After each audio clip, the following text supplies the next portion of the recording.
yang saya hormati, yang pertama marilah kita bersama-sama memanjatkan puji syukur. Alhamdulillah hari ini kita diberi kesehatan dan diberi berbagai kenikmatan sehingga bisa melaksanakan tugas kita khususnya di SMP 1 Bukareja dengan lancar, dengan sehat walafiat tanpa kurang suatu apapun. Kepada Pak Mustafa, Bu Betty, dan Bu Enda hari ini yang tadi akan menyampaikan, monggo untuk bisa berbagi pengalaman, berbagi informasi untuk kita semuanya di SMP 1 Bukareja.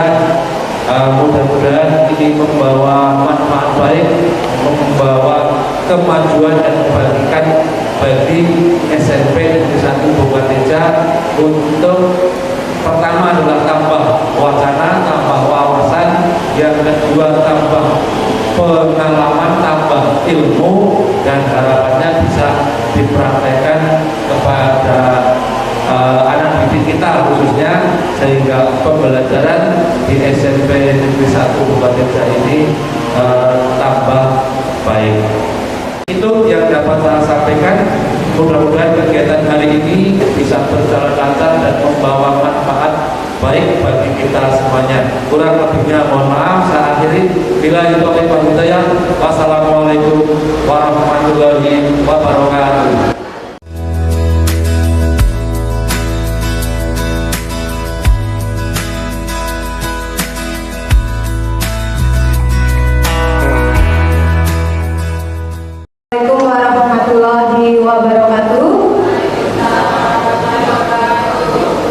Terima kasih Bapak Ibu semua yang telah hadir kembali dalam kegiatan kami terkait dengan diseminasi aksi nyata budaya positif modul 1.4. Nah, sebelum masuk ke materi, ini kan jam-jam rawat ya Bapak Ibu semuanya. Nah, nanti saya punya ice breaking terlebih dahulu sebelum masuk ke inti materi. Monggo bisa dilihat ke depan. Ada 3 gambar dan ada beberapa huruf yang disilang. Monggo siapa yang mau menjawab? Itu yang disilang adalah huruf G, kemudian B jadi disilang, kemudian I disilang. Rinduku padamu.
Berarti terkait dengan tutur kata maupun tindakannya.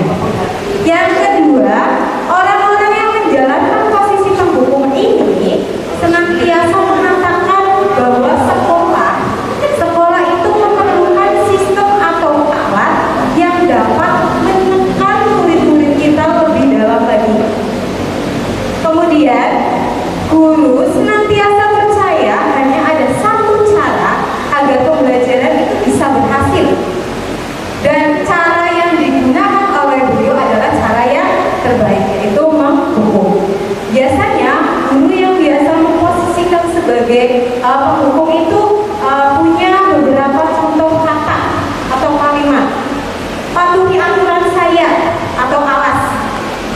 Yang kedua, kamu selalu salah. Salah semua yang dilakukan oleh murid kita, kalau sudah dijat oleh guru-guru lain, pasti akan mengikuti kamu salah, kamu salah, kamu salah. Yang ketiga, selalu atau pasti kalian menyelesaikan tugas yang paling terakhir. Jadi kalau misal ada anaknya itu oleh Bapak Ibu guru sudah dinilai bahwa anak tersebut nakal. Nah, kita posisinya sebagai penghukum pasti nanti akan melihat anak tersebut itu selalu melakukan hal-hal yang tidak baik atau tidak sesuai dengan kita. Nah, cara kita menangani itu dirasa yang paling benar. Cara yang lainnya kurang, itu untuk posisi yang penghukum. Nah, biasanya seorang penghukum itu memiliki karakteristik. Pertama itu nada suaranya tinggi. Jadi ketika ada anak yang bersalah, itu nada suaranya tinggi. Yang kedua bisa dilihat dari bahasa tubuhnya. Matanya melotot, itu kan bisa ya. Dia anaknya takut. Kayak gitu. Kemudian jarinya menunjuk-tunjuk. Selanjutnya menghakimi atau menghakimi anak tersebut. Nah, ada dampaknya Bapak Ibu ternyata dari posisi yang pertama ini. Dari posisi penghukum. Jika seorang guru itu memposisikan sebagai penghukum, nanti akan berdampak kepada murid kita sendiri. Misalnya, murid itu akan merasa marah. Mungkin di depan kita tidak marah, tapi kalau di belakang kita sudah berbeda ceritanya. Marah, dendam, atau lebih agresif lagi. Kemudian bisa juga setelah dihukum ke depan, anak-anak yang sudah dihukum duduk. Nah, setelah duduk mereka akan mencoret-coret buku yang ada di mejanya atau mencoret meja.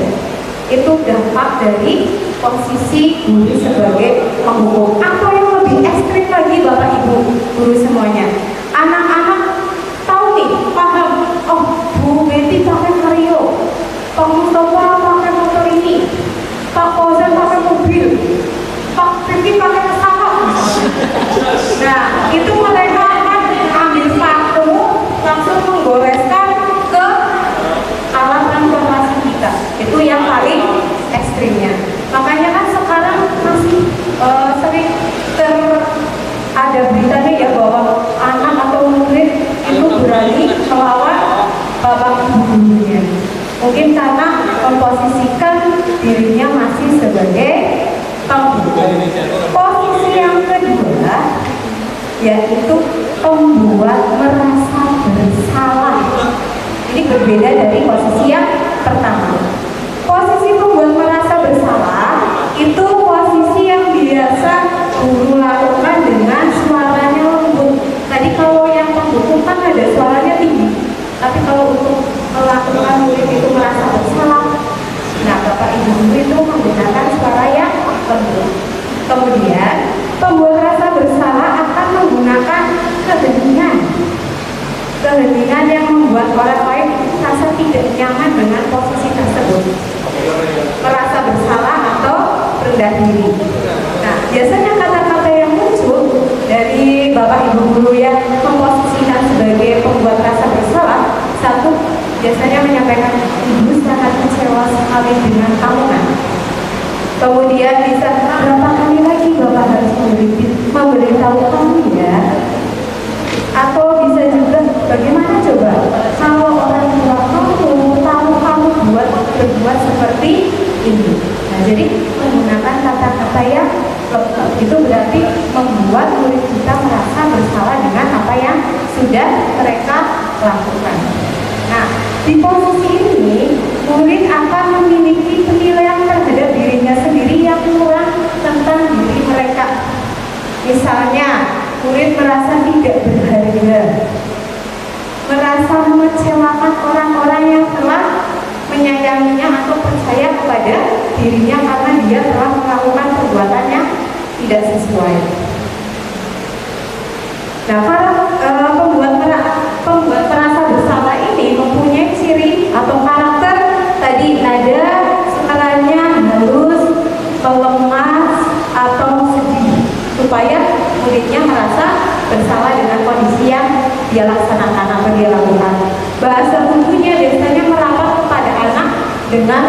tersebut. Nah, hasil dari yang kedua adalah murid akan merasa bersalah dan mengecewakan ibu bapak gurunya.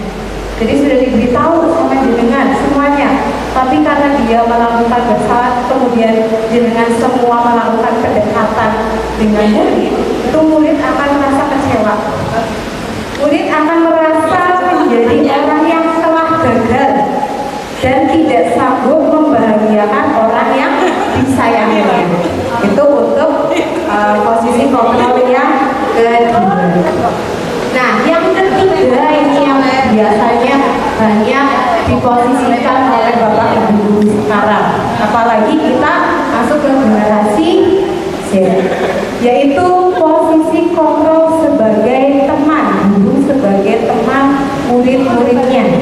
Yang pertama, guru pada posisi ini tidak akan menyakiti murid, namun akan tetap berupaya mengontrol murid melalui persuasi. Yang kedua, posisi teman pada guru bisa punya dampak negatif dan punya dampak positifnya. Jadi kalau kita memposisikan diri kita sebagai teman untuk murid-murid kita, ternyata punya dampak negatif dan positifnya. Apa dampak positifnya? Oh, dampak positifnya itu terjalin hubungan baik antara guru dengan murid kita. Itu dampak positifnya. Kemudian bisa posisi teman itu menggunakan hubungan baik dan humor untuk mempengaruhi murid-murid kita. Jadi ketika mempengaruhi murid itu kita lebih dekat lagi. Tapi di sisi positif ada negatif yang ada dalam posisi kontrol sebagai teman ini. Yang pertama, hal negatifnya, bila suatu saat guru tersebut tidak membantu murid tersebut, murid yang bermasalah itu, maka muridnya akan kecewa kepada bapak ibu semuanya. Saking dekatnya, kemudian dengan mungkin karena ada sesuatu hal, kemudian tidak bisa membantu, murid itu akan merasa kecewa, seperti kehilangan teman sejatinya.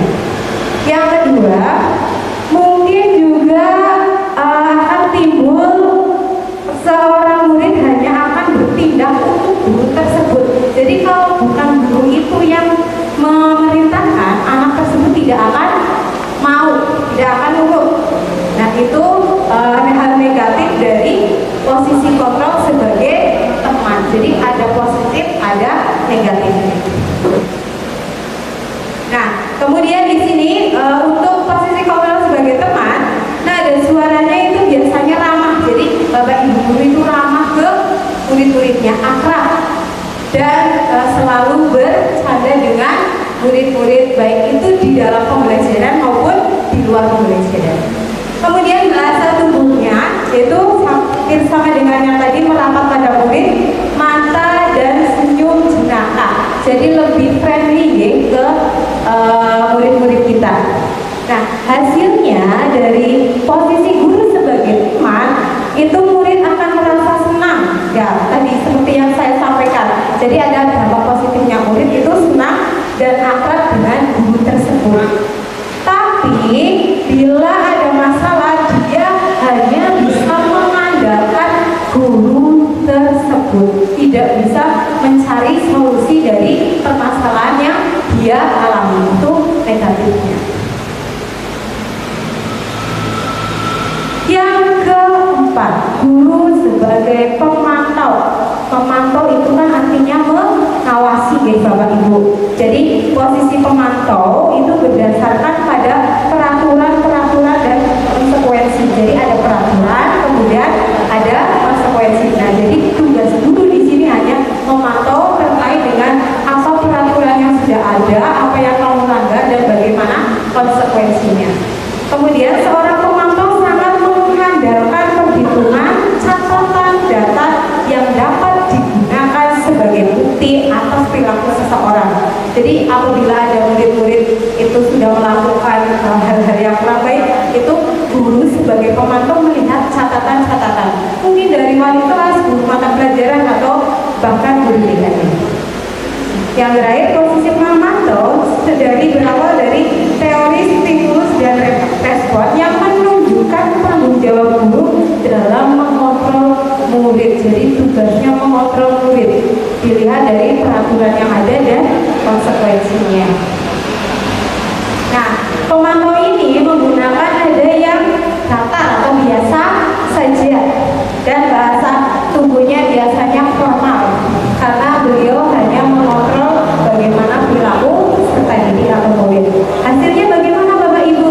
Oh, dari posisi guru sebagai pemantau, murid itu dapat memahami konsekuensi yang harus dijalankan karena telah melanggar salah satu aturan. Jadi misalnya di SMP 1 Buka Teja itu punya aturan, bukan keyakinan khas ya, tapi aturan. Nah, aturan itu dilanggar oleh peserta didik kita atau murid kita, dan di situ ada konsekuensi yang harus diterima oleh peserta didik apabila melanggar. Yang kedua, guru tidak menunjukkan suatu emosi yang berlebihan. Ini berbeda dari posisi kontrol yang pertama, yaitu penghukum. Kalau penghukum kan terlihat jelas bahwa Bapak Ibu guru itu pakai nada tinggi. Nah, tapi kalau pemantau, guru itu tidak menunjukkan suatu emosi. Jadi masih bisa mengontrol emosinya sendiri. Menjadi marah atau membuat merasa berbuat salah. Dan yang terakhir yaitu posisi kontrol guru sebagai manajer. Manajer itu posisi di mana guru berbuat sesuatu bersama dengan murid. Jadi dilakukan secara berkolaborasi, mempersilahkan murid bertanggung jawab atas perilaku yang telah dilaksanakannya, mendukung murid agar menemukan solusi atas permasalahannya sendiri. Jadi di sini muridnya melakukan kesalahan. Nah, kemudian gurunya hanya menjembatani dari perilaku itu peserta didiknya yang mencari solusi tersendiri. Yang kedua, seorang manajer tidak memiliki keterampilan di posisi teman maupun pemantau. Dengan demikian bisa di sewaktu-waktu tertentu kembali kepada kedua posisi tersebut bila diperlukan. Terakhir, pada posisi manajer, murid diajak untuk menganalisis kebutuhan dirinya. Jadi anak-anak yang melakukan kesalahan itu diberikan waktu untuk menganalisis kebutuhan apa yang mereka harus penuhi, maupun kebutuhan orang lain. Di sini penekanannya bukan pada kemampuan untuk membuat konsekuensi, namun dapat berkolaborasi atau bekerja sama dengan murid bagaimana kesalahan yang ada. Jadi ada kesalahan, ada perbuatan, nanti Bapak Ibu guru beserta murid itu mencari solusi bersama. Tapi yang mencari solusi adalah yang membuat permasalahan. Nah, untuk posisi manajer, nada suaranya itu tulus, bahasa tubuhnya tidak kaku dan mendekat ke murid. Nah, posisi manajer dapat menjadikan seorang murid memiliki pribadi yang mandiri. Jadi berbeda dengan yang tadi, kan ada yang bergantung kepada gurunya, karena saking dekatnya, jadi semuanya bergantung kepada gurunya. Tapi kalau untuk manajer itu memposisikan murid itu agar lebih mandiri, merdeka, dan bertanggung jawab atas perilaku dan sikapnya. Jadi apa yang mereka lakukan itu yang harus mereka tanggung jawabkan, yang pada akhirnya dapat menciptakan lingkungan yang positif, nyaman maupun aman. Dan pada posisi manajer, guru akan mengembalikan tanggung jawab pada murid untuk mencari. Nah ini, guru mengembalikan tanggung jawabnya kepada murid. Jadi bukan gurunya, tapi muridnya yang mencari jalan keluar atau solusi dari permasalahan yang dia hadapi atau dia lakukan. Jadi tugasnya di sini hanya membimbing saja untuk manajer. Nah, nanti saya akan membagikan sebuah kasus. Nanti monggo Bapak Ibu analisis bersama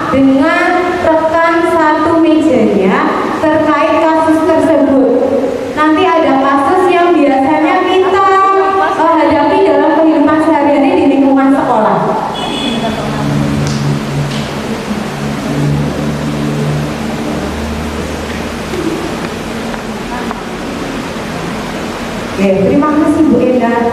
Itu nanti ada kasus, kemudian di bawahnya ada pertanyaan, silakan dengan analisis. Tadi sudah saya sampaikan, guru itu punya 5 posisi kontrol dari penghukum, merasa bersalah, teman, pemantau, dan manajer.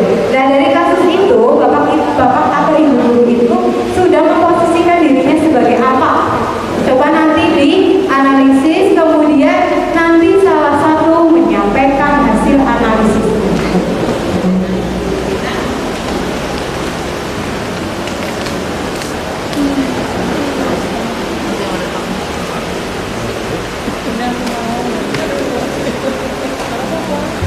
Nah, ini posisi kontrolnya. Itu hanya ada satu kasus yang biasanya kita lalui bersama. Monggo saya berikan waktu untuk menganalisis. Jawaban boleh dituliskan di belakang.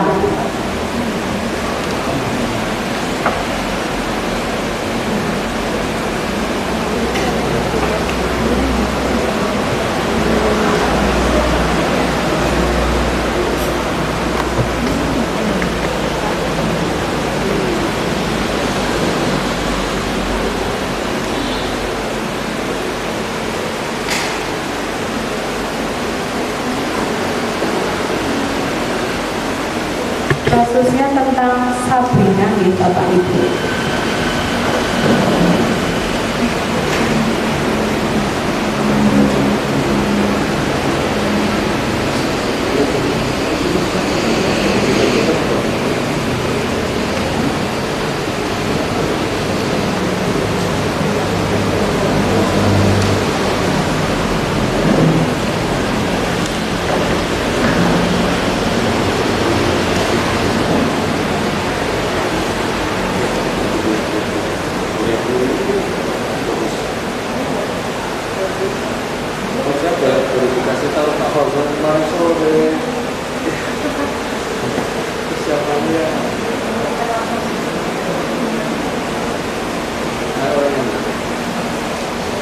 Nanti itu karena bertugas bersama Pak. Jadi ada 5 posisi kontrol di Bapak Ibu sebagai penghukum, untuk merasa bersalah, atau teman, atau sebagai manajer, atau sebagai pemantau. Nah dari kasus itu, beliau itu memposisikan dirinya sebagai apa? Apakah pemantau, apakah sebagai temannya Sabrina, atau sebagai penghukum? Nah kita alasannya.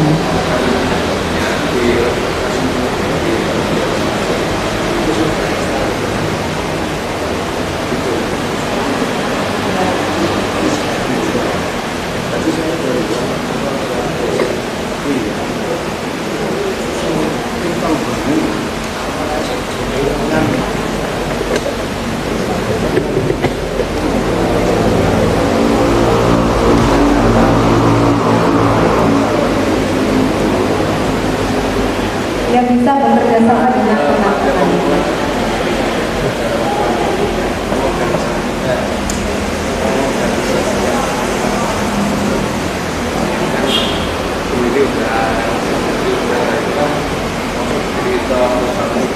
Itu jika posisinya sebagai Pak Lukman itu memposisikan dirinya sebagai apa nih Bapak Ibu? Apa harus tanya ke Pak Lukman dulu ini? Pak Lukman dengan posisi dirinya apa? Itu suruh menganalisis kasus. Nah, tadi kan ada posisi 5 posisi kontrol guru. Guru sebagai hukum, guru sebagai yang merasa bersalah kepada muridnya, guru sebagai teman dengan murid, guru sebagai pemantau murid, dan guru sebagai manajer murid-muridnya. Nah, dia coba dianalisis dulu. Nanti kita berdiskusi bersama.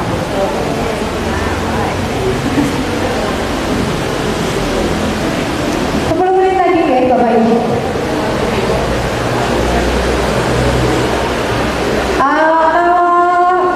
Sudah. Ini nanti ada beberapa pertanyaan deh.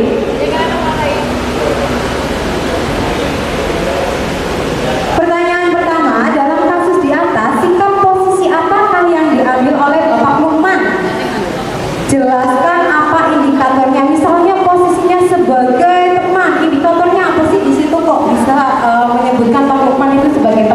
atau sebagai pemantau.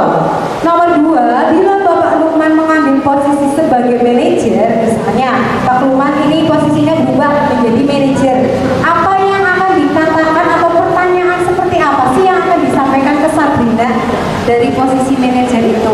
Apa kamu selalu bersalah Sabrina? Gitu. Nah, ini seperti apa yang menunjukkan bahwa Pak Lukman itu bisa memposisikan sebagai manajer? Itu pertanyaan apa? Seperti halnya dengan semua kalau menghadapi kasus kayak gitu, pertanyaan apa sih yang ingin Bapak Ibu sampaikan ke anak yang tadi melanggar peraturan sekolah? Yang ketiga, kira-kira bila Anda adalah kepala sekolah nih, jika Bapak Ibu guru itu sebagai kepala sekolah di sekolahan tersebut dalam kasus itu, nilai kebajikan apa yang ingin dituju oleh peraturan harus berwarna hitam, sepatunya harus berwarna hitam, nilai kebajikannya apa? Tadi kan sudah disampaikan sebelumnya materinya. Monggo, ada yang mau menyampaikan pendapatnya terlebih dahulu. Di sini kita saling sharing ilmu, sharing berbagi pengalaman. Nomor 1 dulu nggak apa-apa. Dalam kasus di atas, sikap posisi apa yang diambil oleh Bapak Lukman? Monggo, Bu Desti.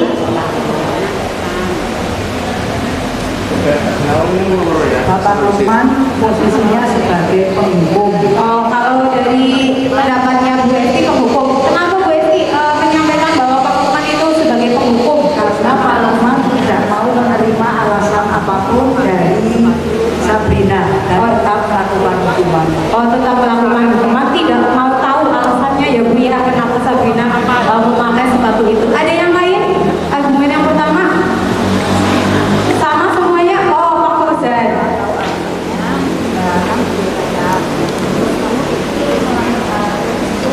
Baik, terima kasih. Untuk pertanyaan yang pertama, saya Keyakinan.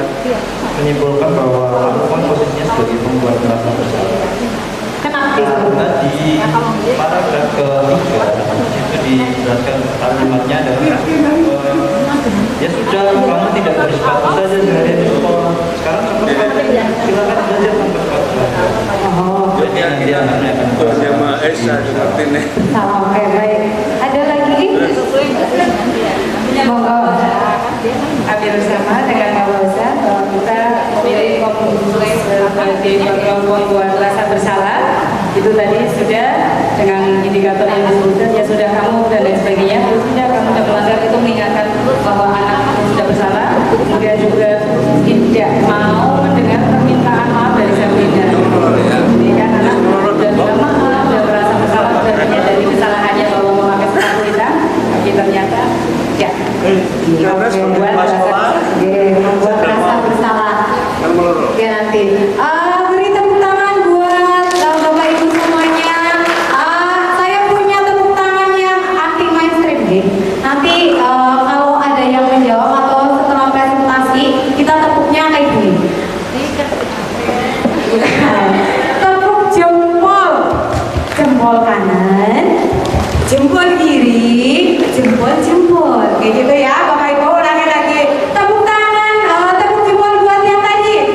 Jempol kanan, jempol kiri, jempol. Oke, luar biasa. Yang pertanyaan berikutnya, bila Bapak Lukman mengambil posisi sebagai manajer, Pak Lukman sebagai manajer nih, pertanyaan apa yang akan disampaikan Pak Lukman kepada Mbak Sabrina dalam kasus tersebut? Monggo, Sinten. Yang pertama apa namanya menstabilkan jadi biar anaknya itu validasi. Pertanyaannya kayak gimana Kak? Assalamualaikum warahmatullahi wabarakatuh. Waalaikumsalam warahmatullahi wabarakatuh. Terima kasih buat Ibu Betty Indra Jayanti yang sudah memaparkan dengan bagus sekali. Ya. Silakan tepuk jempol. Sudah. Oke.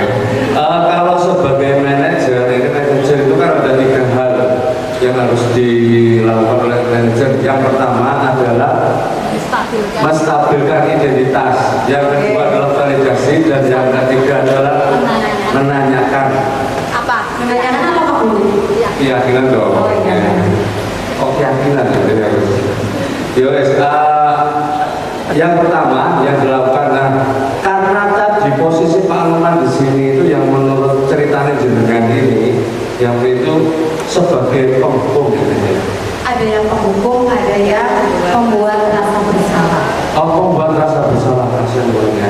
Itu pembunuhan karakter secara tidak langsung. Misal. Oke, kalau saya sebagai seorang manajer, saya akan tanya sebagai anak. Sebentar. Oke, saya akan. Kenapa kamu kok? Oh, jangan. Aduh, terus sorry ya, banyak ini masih banyak iklan ya. Kamu kenapa kok terlambat?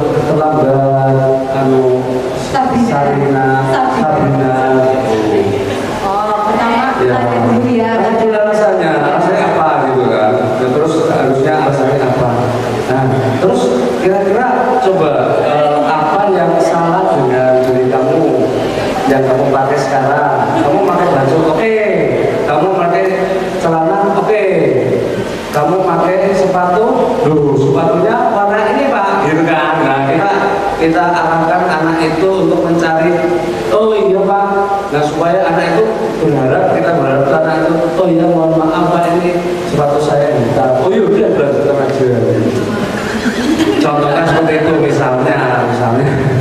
Nah itu alasan, jadi kita pertama itu harus tahu alasannya anak apa.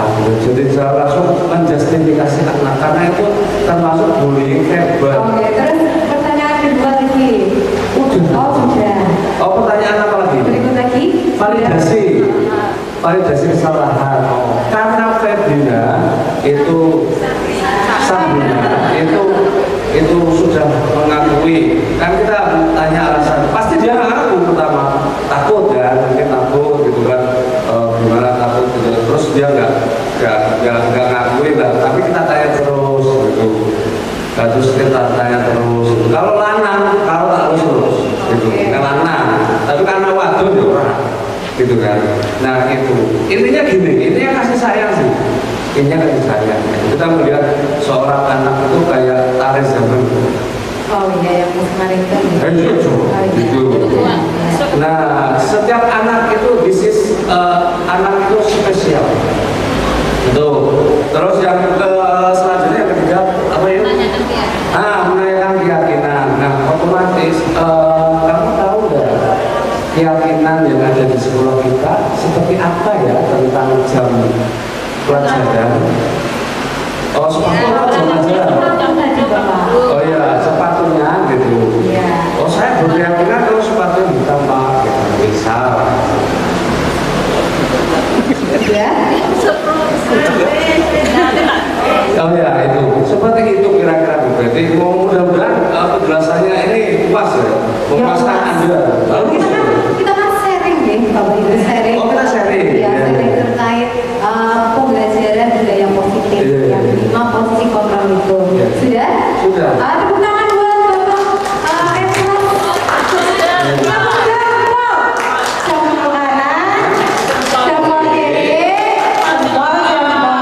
Terima kasih Pak Edward. Nganggo popok sih. Oke, yang ketiga, kira-kira jika Bapak Ibu semua menjadi kepala sekolah, nilai kebajikan apa yang ingin dituju dari kasus tersebut? Oh, Bu Titik. Titik. Wih, jelas bro. Nah, gitu bu. Pada nomor 3, nilai kebajikan yang adalah disiplin. Oh, nilai kedisiplinan. Ya. Tepuk tangan buat Bu Titi. Ada yang mau menambahkan lagi? Bu, siapa ini? Bu Rena juga ya? Nilai yang ingin dituju jika Bu Rena itu sebagai kepala sekolahnya Sabrina. Terima kasih penambahan dari Bu Titik, kedisiplinan dan kerapian. Karena kalau kita memakai sepatu hitam, baju rapi itu kayaknya enak sekali gitu. Ya, betul. Terima kasih. Tepuk tangan buat Bu Rena. Dan yang terakhir, Bu ada Putri yang ingin menyampaikan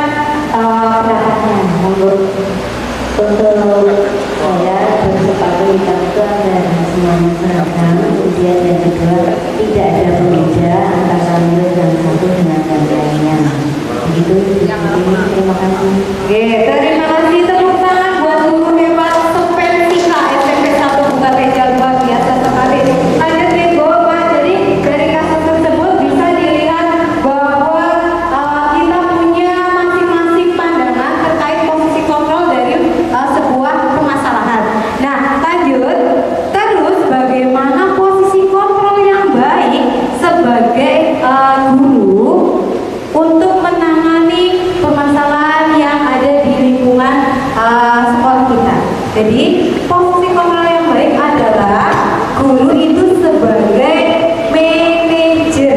Kenapa? Karena manajer guru dapat berbuat sesuatu bersama muridnya, berkolaborasi, mempersilahkan murid bertanggung jawab dan mendukung murid agar dapat menemukan solusinya sendiri. Jadi mereka yang melakukan permasalahan, kemudian mereka mencari tahu permasalahan atau keyakinan atau peraturan apa yang sudah dia langgar. Kemudian mereka sendirilah yang mencari solusi dari permasalahan itu. Kemudian posisi manajer mengacu pada restitusi yang dapat menjadikan murid sebagai manajer bagi dirinya sendiri, sehingga dapat menciptakan identitas yang positif. Jadi kalau anak yang mencari tahu solusinya sendiri atau problem solvingnya sendiri, mereka akan memiliki identitas yang kuat, punya karakter yang kuat. Nah, lanjut, materi berikutnya yaitu terkait dengan restitusi. Nah, tadi sudah sempat dibahas oleh Pak Mustafa terkait restitusi. Apa itu restitusi? Restitusi adalah proses menciptakan kondisi bagi murid untuk memperbaiki kesalahan mereka. Jadi murid itu melakukan kesalahan dan murid juga yang akan memperbaiki, sehingga mereka bisa kembali pada kelompok mereka dengan karakter yang lebih kuat, bukan malah menyingkirkan murid itu, tapi membimbing untuk menjadikan murid tersebut lebih baik. Restitusi juga merupakan proses kolaboratif yang mengajarkan murid untuk mencari solusi untuk masalah mereka dan membantu murid berpikir tentang orang seperti apa yang akan mereka tuju, atau bagaimana mereka harus memperlakukan orang lain. Nah, ciri-ciri dari restitusi adalah: satu, bukan untuk menebus kesalahan di Bapak Ibu, melainkan untuk belajar. Jadi anak belajar dari kesalahan mereka sendiri. Yang kedua, memperbaiki hubungan. Yang ketiga, tawaran bukan paksaan. Makanya tadi kalau restitusi itu pilihan, bukan dipaksa, tapi mereka memilih sendiri. Yang keempat, restitusi menuntut untuk melihat ke dalam hati. Oh, apa yang salah pada mereka, terus bagaimana memperbaikinya. Kemudian nomor 5, restitusi mencari kebutuhan dasar yang mendasari tindakannya. Keenam, restitusi diri adalah cara yang paling baik. Jadi ada hukuman, ada konsekuensi, ada restitusi. Nah, restitusi merupakan cara yang baik. 7, restitusi fokus pada karakter, bukan tindakannya. Jadi walaupun nanti melakukan hal kayak gitu, itu tidak akan terjadi lagi karena mereka lah yang mencari solusi dan itu akan berkarakter pada dirinya sendiri. Yang kedelapan, restitusi fokus pada pemecahan solusinya. 9, restitusi mengembalikan murid yang berbuat salah pada kelompoknya. Jadi bukan menjauhkan dengan kelompoknya, tapi mereka memperbaiki dirinya, kemudian nanti berkumpul lagi dengan kelompoknya. Nah, segitiga restitusi. Jadi ada yang namanya segitiga restitusi. Ada 3 tahapan segitiga restitusi. Yang pertama adalah menstabilkan identitas. Yang kedua, validasi tindakan yang salah. Yang ketiga adalah menanyakan keyakinan. Jadi kalau menstabilkan identitas itu contohnya setiap orang itu pasti melakukan kesalahan. Itu contoh kata-katanya. Tenang, setiap orang itu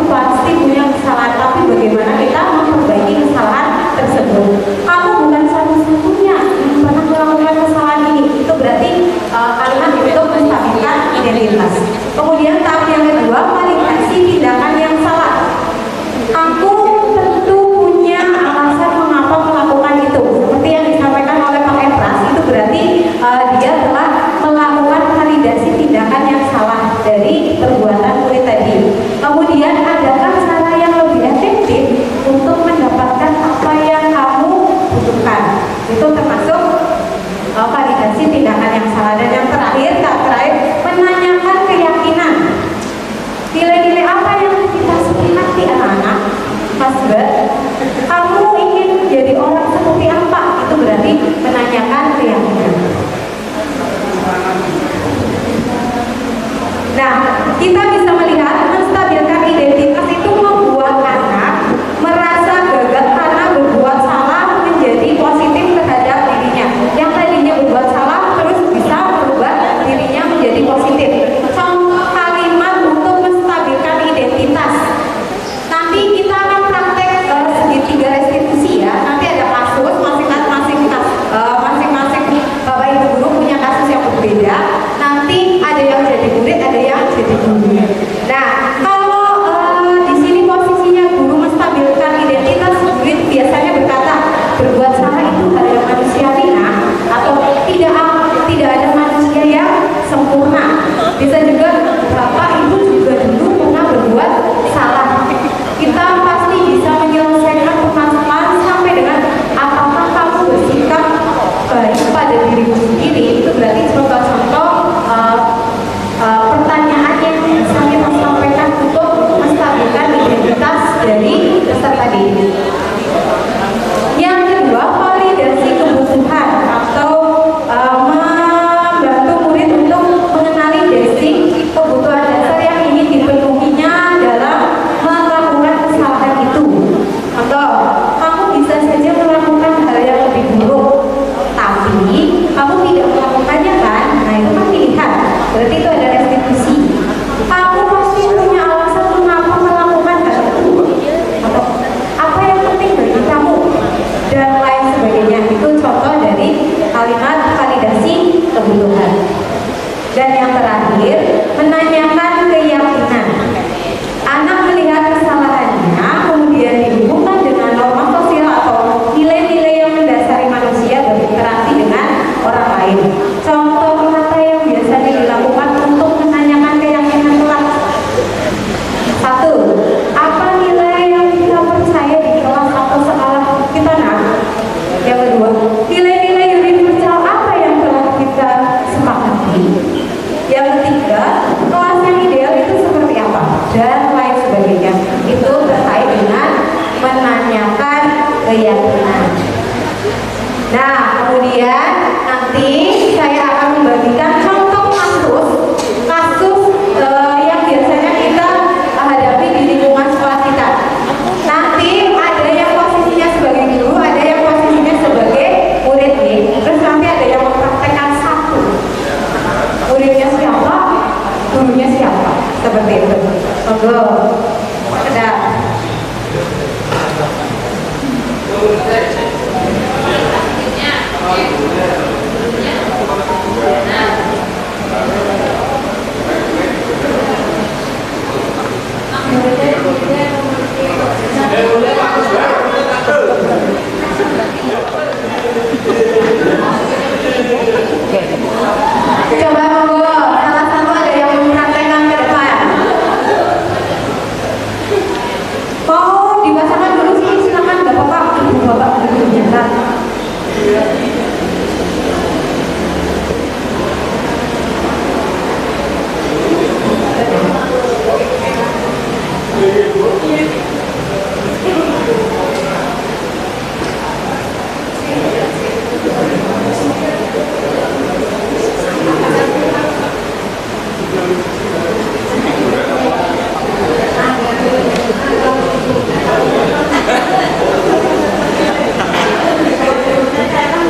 Ciko lah, Ciko Ciko Lo kan Ciko Jericho kan Ciko Jericho. Oh, Ciko Jericho, ya. Ciko Jericho. Yakin namanya dolan benyok, Ciko ya gue. Oke, kamera roll action. Oh, action siap. Ini roll action. Ini nyatu di situ, nyatu.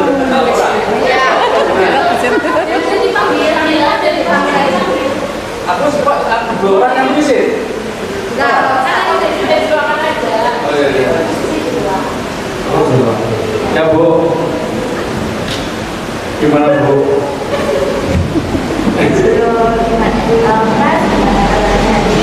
Ciko Bu. Maaf, Ibu kira tadi yang keluar Pras, ternyata Ciko ya. Iya, Bu. Ya, gimana kabarnya setelah ini? Oh, ya kadang baik, kadang juga baik. Tapi jam pertama baik, jam kedua nggak baik, jam ketiga baik, jam 4 baik, jam 5 baik, sampai jam berapa Bu? Jam 8. Saya kira sampai jam 2 selesai. Berarti naik turun ya? Baik. Naik turun Bu, iya Bu. Sekarang posisinya sedang posisi baik atau nggak baik? Di BT Bu, anu nyapu sampai tadi terus akhirnya jalan di luar Bu. Iya. Harusnya tadi sedang posisi Nyapu. Iya. Tapi Jajan di luar. Nah, gitu. terus kira-kira itu menurut Ciko gimana? Baik Bu. Baik. Iya. Iya. Padahal harusnya Ciko sedang Nyapu. tapi Ciko Jajan di luar. jadi di luar. Berarti itu perilaku ya. Baik Bu. Jadi jajan itu perilaku yang baik. Baik. Iya. Betul, jajan perilaku yang baik. Apalagi kalau kita dalam posisi lapar. Betul Bu. Perilaku baik. Tetapi Tapi- posisinya Ciko sedang dalam posisi tiketnya Bu. Oh iya ya Bu. Ya. Oh iya. Lalu Ciko pergi. Iya Bu. Terus sapunya ditaruh di mana? Tadi di lantai saja Bu. Lantai saja, dibiarkan begitu saja. Kayaknya Gak enggak. dibawa ke kantin. Enggak Bu. Nanti dikira kapal. Oh iya, Iya. luar biasa ya Ciko. Ibu jadi luar biasa. Terharu. Iya.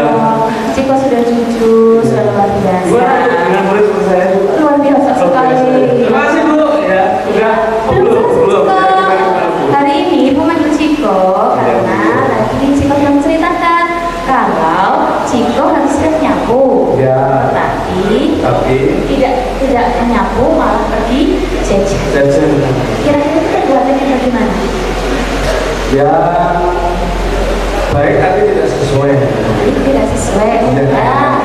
Ya, itu luar biasa sekali jawabannya. Iya. Tidak sesuai. Ya, Ciko, jadi penjelasan di sini bahwa Ciko diberi tanggung jawab untuk piket, untuk Piket. menyapu. Ya. Tetapi Ciko meninggalkan tanggung jawab itu dengan jajan keluar. Keluar. Itu merupakan salah satu perilaku yang belum Baik. ya. Ibu pun menyadari semua orang mungkin juga akan melakukan hal yang salah atau pernah melakukan hal yang tidak baik. Ya Bu. Pernah melakukan hal yang tidak baik. Tidak hanya Ciko, mungkin ibu bahkan mungkin hampir semua orang. Iya Bu. Tetapi jika itu dilakukan secara terus-menerus akan berakibat tidak Baik. Ya Bu. ya seperti itu. Lalu harusnya sikap seperti apa yang harusnya Ciko lakukan? Oh, saya akan jadi koordinator piket Bu. Semangat Bu. Biasa sekali akan Iya. menjadi koordinator piket Iya. di kelas. Ya kelas Bu. Kirain ya di kelas. Karena mungkin barangkali nanti akan membersihkan jajanan di kantin. Boleh Bu. Ini tontonan gratis ya Bu ya. Tiketnya tahu itu Mas.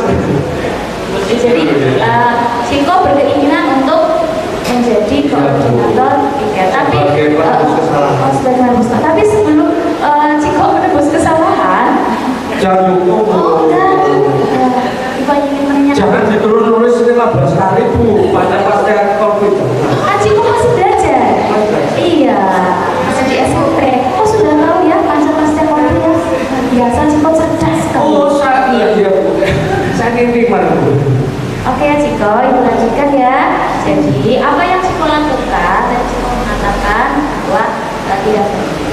Lalu tanya kenapa sih Ciko melakukan hal itu? Bukankah melakukan perbuatan yang lain juga masih bisa perbuatan yang baik? Mungkin nyapu sambil makan ngobrol, ya jangan sambil makan. Ikan dengan temannya sambil ngobrol kan bisa ya, tanpa meninggalkan tanggung jawabnya untuk kenapa tadi tidak karena lapar. oh lapar. Iya. Oke. Dan bosan. Bosan. Iya. Bosannya di mana? Karena pekerjaan nyapu itu pekerjaan yang menyenangkan. Katanya bosan tapi menyenangkan. Iya. Seperti itu aku kira-kira. Berarti Ciko Iya. Ciko tidak melakukan tanggung jawab menyapu. Nah, menurut Ciko ini merupakan perbuatan Yang salah. yang salah. Alasannya tidak melakukan Karena bosan. bosan. Iya. Ini lagi bosan kan biasanya karena sudah terlalu sering. Betul, Bu. Iya, berarti sudah terlalu sering menyapu. Tidak. Terus bosannya di titik mana? Apakah bosan karena teman tiketnya aja, atau karena nyapu bagian sebelah timur? Bukan, Bu. Karena sudah bersih sebulan kali nyapu. Sudah bersih tapi tetap nyapu. Nyapu. Nyapunya nyapu lantai kan? Bukan. Terus nyapu apa? Musola, Bu. Ya lantai, Bu. Iya, Bu. Ya, jadi alasannya karena bosan. Ya, bosan itu merupakan wujud manusiawi. Oh, Padahal iya. kita juga merasa bosan. Ya. Tapi kalau kita lakukan hal itu terus menerus Ya, akan Bu. berdampak hal tidak Baik. Kalau menurut Ciko, kalau kita bosan, kalau kita melakukan sesuatu bosan, Ya. tetapi kita memang harus melakukan hal itu. Iya. Menurut Ciko sendiri, apakah bosan itu akan menjadi penghalang terus untuk melakukan sesuatu, atau bisa menjadi rasa bosan itu bisa mengubah kita untuk menjadi lebih bersemangat lagi? Oh, lebih besar. Lebih bersemangat. Ya. Contohnya seperti apa? Kira-kira? Contohnya nggak tahu. Gimana, Bu? Contohnya, Bu? Jadi kayak gini Ciko, kalau tadi Ibu menanyakan memang semua orang Iya. akan melakukan kesalahan. Setelah kita melakukan kesalahan, Ibu tanya lagi ke Ciko, Iya. katanya melakukan hal kesalahan tadi itu karena bosan. Bosan. Ya. Dan rasa bosan itu sebaiknya Ciko untuk mengubah rasa bosan itu sebaiknya apa yang akan Ciko lakukan ke depannya? Oh, saya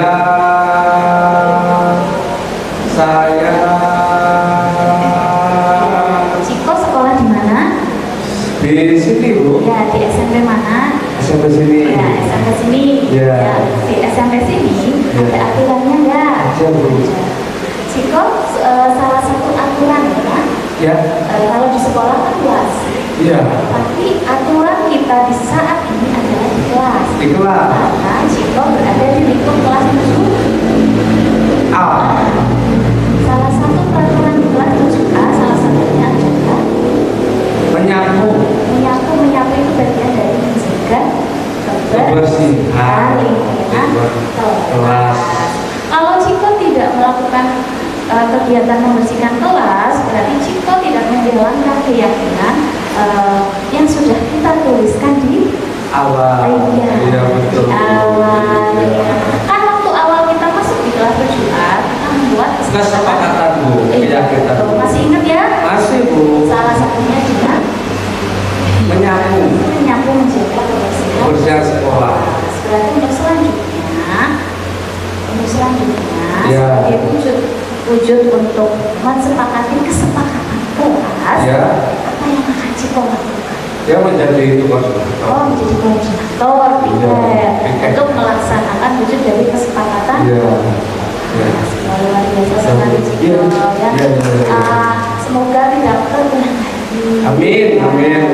Ya, semoga tidak nyapu lagi. Iya, tetap nyapu. Oh, tetap nyapu, ya. Kebersihan kelas, Iya. apalagi menjadi koordinator kebersihan kelas. Oh, jadi koordinator tetap nyapu. Nyapu. Oh, iya ya. Tuh, Silakan teman-teman ya. Ya. Terima kasih. Tepuk tangan buat Pak Guru dan Bu Guru.